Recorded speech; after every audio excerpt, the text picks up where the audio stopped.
መጽሐፈ ነገሥት ቀዳማዊ ምዕራፍ 3 ሰሎሞንም ለግብጽ ንጉሥ ለፈርዖን አማች ሆነ። የፈርዖንን ልጅ አገባ።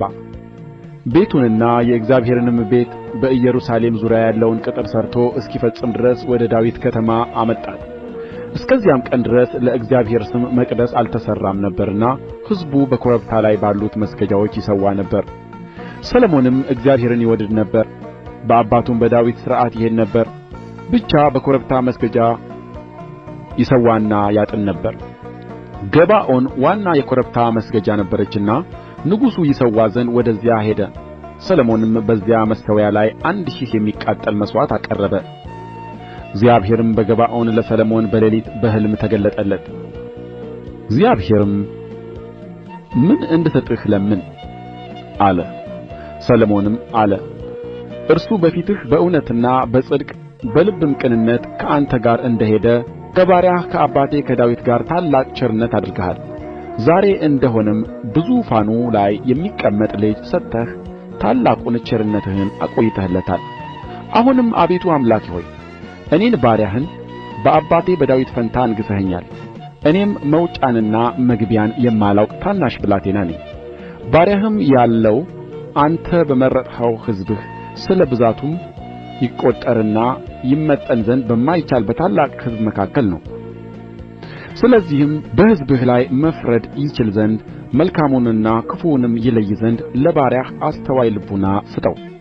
አለዚያማ በዚህ በታላቅ ሕዝብህ ላይ ይፈርድ ዘንድ ማን ይችላል? ሰሎሞንም ይህን ነገር ስለ ለመነ ነገሩ እግዚአብሔርን ደስ አሰኘው። እግዚአብሔርም አለው፣ ፍርድን ትለይ ዘንድ ለራስህ ማስተዋልን ለመንህ እንጂ ለራስህ ብዙ ዘመናትን ባለጠግነትንም የጠላቶችህንም ነፍስ ሳትለምን ይህን ነገር ለምነሃልና እነሆ እኔ እንደ ቃልህ አድርጌልሃለሁ። እነሆም ማንም የሚመስልህ ከአንተ በፊት እንደሌለ ከአንተም በኋላ እንዳይነሣ አድርጌ ጥበበኛና አስተዋይ ልቡና ሰጥቼሃለሁ። ደግሞም ከነገሥታት የሚመስልህ ማንም እንዳይኖር ያልለመንኸውን ባለጠግነትና ክብር ሰጥቼሃለሁ። አባትህም ዳዊት እንደ ሄደ ሥርዓቴንና ትእዛዜን ትጠብቅ ዘንድ በመንገዴ የሄድህ እንደሆነ ዕድሜህን አረዝመዋለሁ። ሰሎሞንም ነቃ፣ እነሆም ሕልም ነበረ። ወደ ኢየሩሳሌምም መጥቶ በእግዚአብሔር ቃል ኪዳን ታቦት ፊት ቆመ። የሚቃጠለውንም መሥዋዕት አሳረገ፣ የደኅንነትንም መሥዋዕት አቀረበ፣ ለባሪያዎቹም ሁሉ ግብዣ አደረገ። በዚያን ጊዜም 2 ጋለሞቶች ሴቶች ወደ ንጉሡ መጥተው በፊቱ ቆሙ። አንደኛይቱም ሴት አለች፣ ጌታዬ ሆይ እኔና ይህች ሴት በአንድ ቤት እንኖራለን። እኔም ከእርስዋ ጋር በቤት ሳለሁ ወለድሁ። እኔ ከወለድሁ ከ3 ቀን በኋላ ይህች ሴት ደግሞ ወለደች። እኛ በቤት ውስጥ አብረን ነበር፣ ከሁለታችንም በቀር ማንም በቤት ውስጥ አልነበረም። እርሷም በላዩ ስለ ተኛችበት የዚህች ሴት ልጅ በሌሊት ሞተ።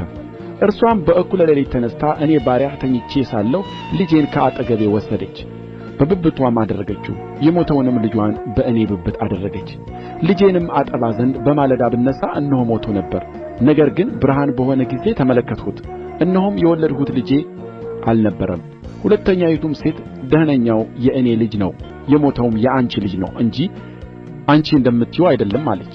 ይህችም የሞተው የአንቺ ልጅ ነው፣ ደኅነኛውም የእኔ ልጅ ነው አለች። እንዲሁም በንጉሥ ፊት ይነጋገሩ ነበር። በዚያን ጊዜም ንጉሡ ይህች ደኅነኛው የእኔ ልጅ ነው፣ የሞተውም የአንቺ ልጅ ነው ትላለች፣ ያችኛይቱም አይደለም፣ የሞተው የአንቺ ልጅ ነው፣ ደኅነኛው የእኔ ልጅ ነው ትላለች አለ። ንጉሡም ሰይፍ አምጡልኝ አለ። ሰይፍም ይዘው ወደ ንጉሡ ፊት መጡ። ንጉሡም ደኅነኛውን ሕፃን ለ2 ከፍላችሁ ለአንዲቱ አንዱን ክፍል ለሁለተኛይቱም ሁለተኛውን ክፍል ስጡ አለ። ደኅነኛውም የነበራት ሴት አንጀትዋ ስለ ልጅዋ ናፍቆአልና ጌታዬ ሆይ ደኅነኛውን ለእርስዋ ስጣት እንጂ አትግደል ብላ ለንጉሡ ተናገረች። ያችኛይቱ ግን ይከፈል እንጂ ለእኔም ለአንቺም አይሁን አለች። ንጉሡም መልሶ ይህችኛይቱ እናቱ ናትና ደኅነኛውን ሕፃን ለእርስዋ ስጡአት እንጂ አትግደሉት አለ። ንጉሡም የፈረደውን ፍርድ እስራኤል ሁሉ ሰሙ። ፍርዱን ለማድረግ የእግዚአብሔር ጥበብ እንደ ነበረበት አይተዋልና ንጉሡን ፈሩ።